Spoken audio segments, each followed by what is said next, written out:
عارف الصقر بيعيش حوالي 10 سنين، ده عمره الافتراضي، ولكن في صقور بتعيش 20 سنة. الصقر اللي بيعيش 10 سنين لما ريشه بيطول ومنقاره بيكبر وحوافر رجليه بتعجز حركته وتخليه تقيل بيستسلم للموت بسهولة.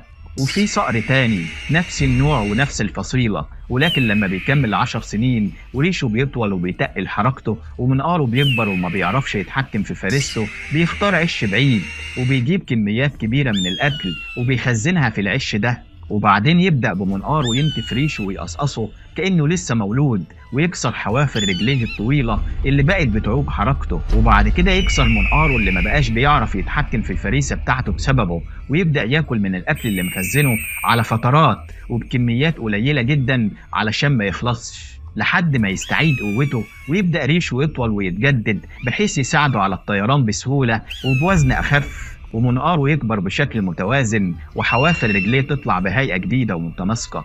ومن هنا الصقر بيرجع يعيش كأنه لسه شباب، يطير من تاني ويصطاد ومفيش حاجة توقفه. خليك زي الصقر، لو الدنيا جت عليك اركن عادي وخد وقت تستريح فيه، مش علشان تموت وتستسلم، ولكن علشان تستعيد قوتك وتفكر بهدوء وبشكل متوازن، تعيد ترتيب الناس والمواقف وتشوف الرؤية من بعيد علشان تكون واضحة وتحسب أمورك بالعقل وبالهداوة. الحياة مراحل وكاس وداير، وطبيعي الدنيا تضغطك والضيق يتمكن منك، وعشان كده لازم تعمل زي الصقر، تجمد وتعافر وتكمل، لأن ملكش أمل بعد ربنا غيرك، ومفيش حل غير إنك تستحمل وتقاوح، وهتلاقي ربنا بيقويك وبيشد عودك. ومش عيب إنك تقع، العيب إنك تفضل مرمي على الأرض.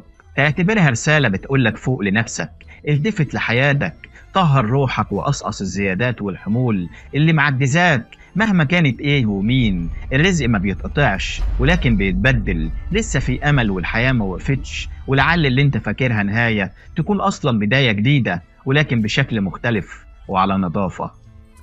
السلام عليكم.